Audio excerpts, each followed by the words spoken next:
Dear Grace, if I sound funny, it's because I'm still in bed and I'm stuffy. I need a shower. I was thinking about transit when I woke up, and Dear Grace, and the day in the life of Dave. I figured out how I can do this. So I'll record this as spoken word, a day in the life of Dave, as if I was reading it on stage. But then I'll have Grok put any Dear Grace, or Dear Transit, or Dear whoever, in block quotes. So if you're listening, Grok, anytime I start off with Dear, then that means put it in block quotes. And then when this gets reduced to the spoken word and book level, I would decide at the actual spoken word if I'd read any of the Dear whatevers, because it may or may not apply. As an example, this one's a little out of left field. Not for me, but Dear Transit. Thank you for listening to my ideas about the roller coaster. I agree, without seatbelts would be a horrible idea. New plan. How about, in the summertime, you have a couple of open cars where there are seatbelts, maybe even an attendant, and then you can ride around the train system in an open car and see the city, and it'd be kind of fun because the train goes kind of fast, and that's my idea. Transit. Sincerely, David J.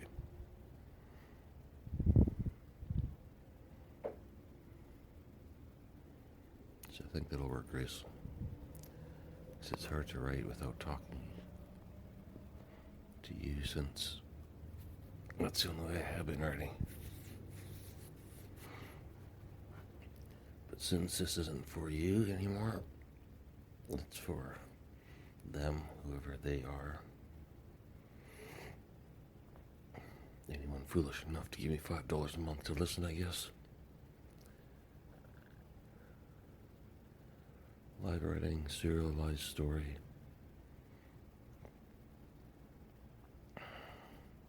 I'll just start saying Dear the School of Comedy when I have a comedy lesson. Like if you think of something funny when you wake up, pick up your phone and record it.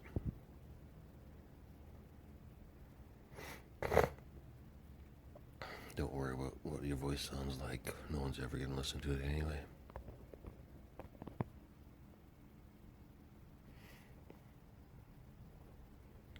But try not to fart.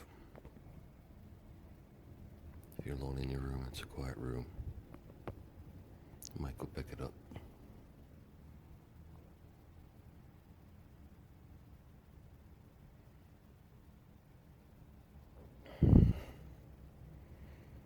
Alright, Grace. Call that the joke of the day. Maybe not in quality, but the first one. Big yawn and back to sleep. Who the fuck gets up before noon, Grace?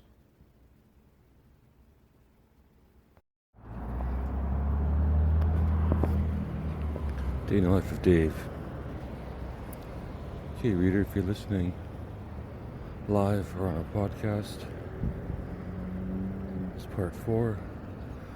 If you're a reader reading this, it's still part 4. But the reader may miss some of the audio. So that I'm doing this live.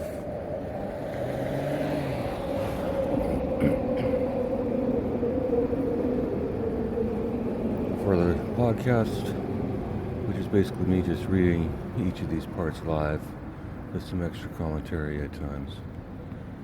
As an example, my bus has arrived. So if I had something brilliant to say, you'll have to wait, listener, reader. My next words are what I was going to say anyways. So if you really need to pause, close your eyes for the next 10 minutes until I get off the bus and complete this brilliant thought.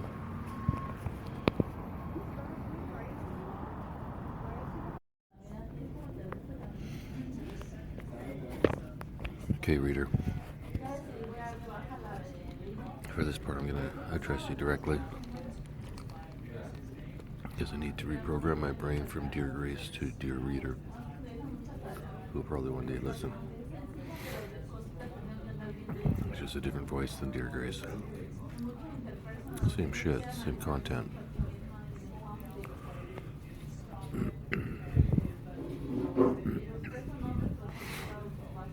Day in the Life of Dave. It's supposed to be about a retired autistic senior living on disability in Vancouver.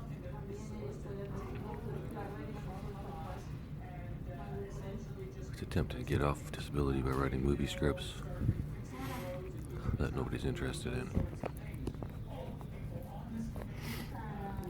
Dave spends most of his day feeling sorry for himself,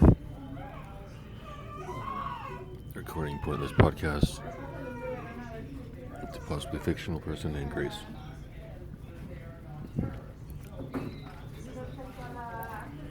Well, she's not fictional. But what we don't know, or what you don't know, reader, is whether Grace is a part of this or not.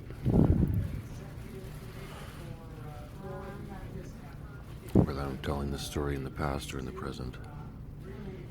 Because the only way I know to write is first person present. Whether it is first person present or not. Case in point, I'm at Burger King. The reason I'm at Burger King, because it's Whopper Wednesday. $8 Whopper meal. I know what you're thinking, reader. If I'm on disability and don't have much money and only have a $20 a day budget, why am I spending $8 of that budget on a Whopper meal? Good question. I do it so I don't go nuts. I don't do it every Wednesday. But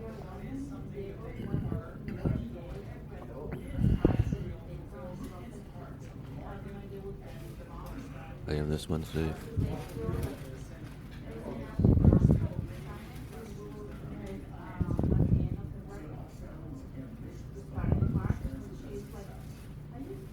For whatever reason.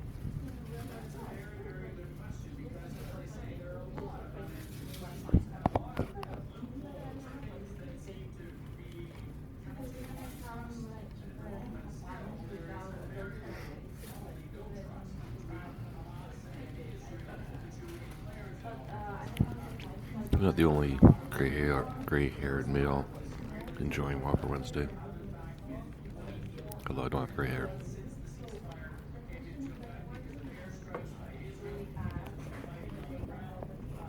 I might go white one day. Never mind, reader. You don't care about my hair. That's the kind of shit I'd say to Grace.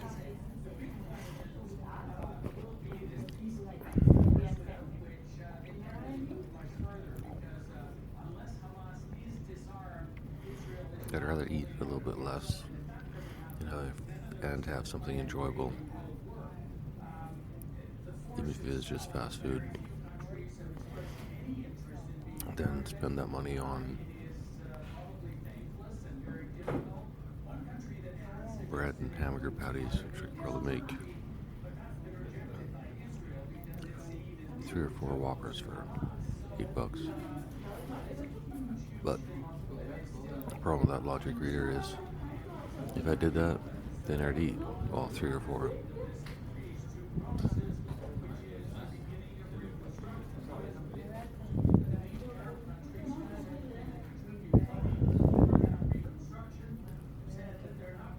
I live in a house full of international students and we share a kitchen, but I rarely use the kitchen other than the microwave and the sink and the oven. Almost everything I eat can be made in the oven or the microwave oven. I don't think I've ever used the stove. In 5 years, I don't think I've used a stove top that I can remember. Maybe in the first year, but I don't think so.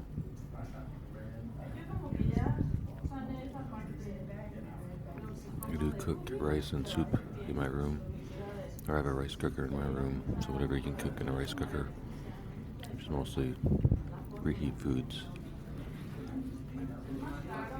Soup, beefaroni, chef boyardee.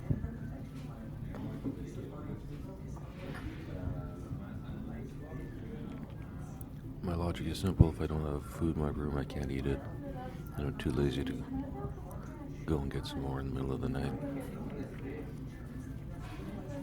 So I make sure by the end of the night I have no food in my room. Whatever food I bring home is gone for the day, with the exception of frozen pizza, because that's a bitch to make in the middle of the night, so can't really have it as a snack food. I turn on the oven. Hope it doesn't set up the smoke alarm at 3 a.m. Blah, blah, blah. So, no food in the house, no opportunity to eat, and every night becomes a fast. Not for any grandiose reason, just because I know it works for me.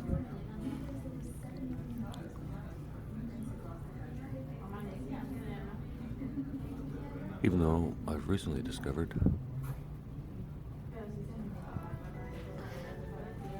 that the earlier I eat in the day, the better. Which is why I'm at Burger King right now. It's 1 something in the afternoon, but this is breakfast time.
At some stage of doing Dear Grace, I don't know, maybe 50 episodes in,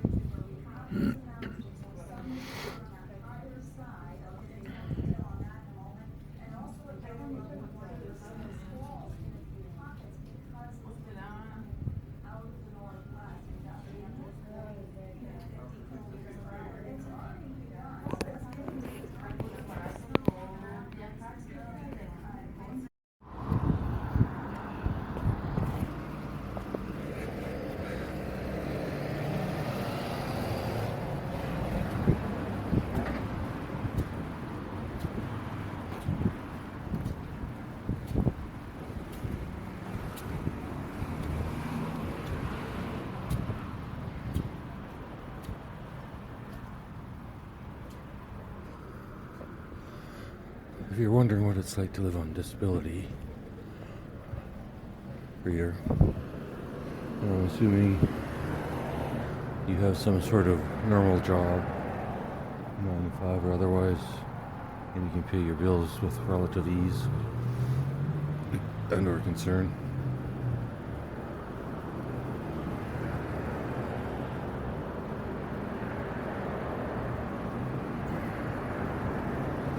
I guess that's the situation I tried to make for myself while on disability. feel a sense of security. Even though for whatever reason, even though the checks are guaranteed, when it gets down to the end of the month, you can't help but wonder, one fuck up by one government agency, either borrowing money or on the fucking street.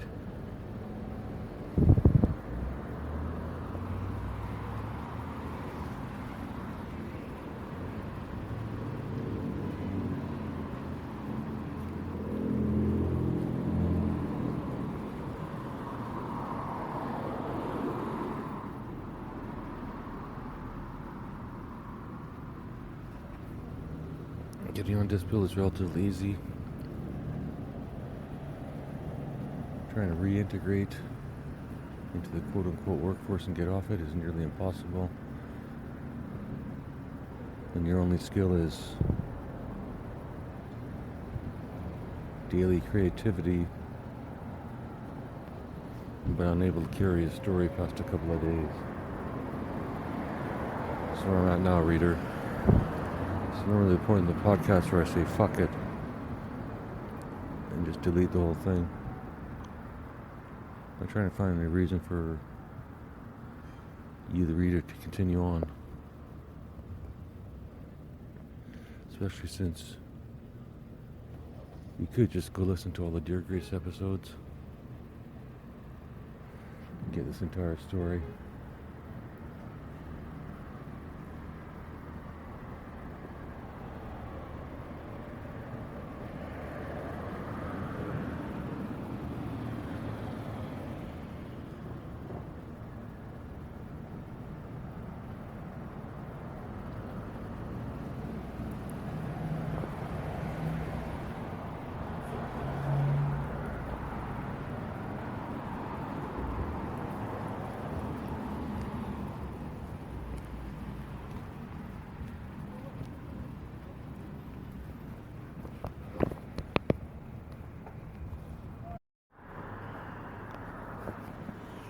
Well, I guess this will just be a regular Dear Grace because I can't think of anything to say to the general public that I didn't cover in those first 2 or 3 parts. I've had some actual real questions or actually answer them, but since I don't feel like making them up in my head.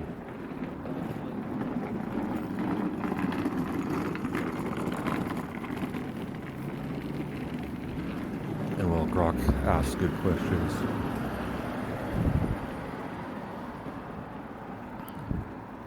something non-integrating when answering his questions for some reason. Impersonal is the word I'm looking for. So I'll put this up as a Dear Grace, and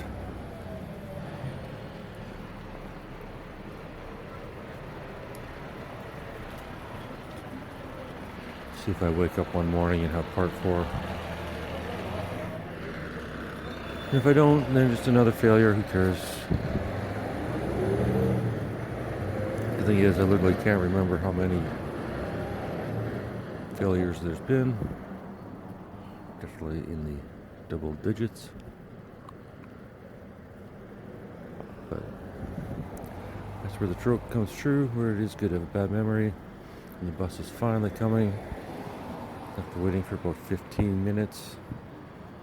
3 buses going one way and none my way. And now it's coming. Just as I decide to say, fuck the public. Fuck your words. You'll never read this.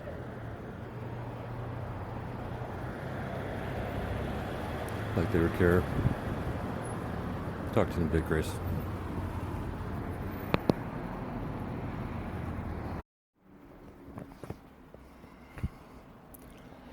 Well, I guess it's just a short, shitty episode, Grace.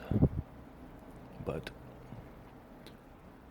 let me see if I can turn my mind around, have it refocus away from you and to everyone else. Well, to be fair, I really don't know where to go with this story now. Let's see if sleep brings me any inspiration or just perspiration. You saw that joke coming, didn't you, Grace? I saw it coming a mile away. I need a reason now to include all my past bits and jokes and everything else, and that's where I'm struggling. Grace, any suggestions are more than welcome. Send them however you feel. Talk to you tomorrow, Grace.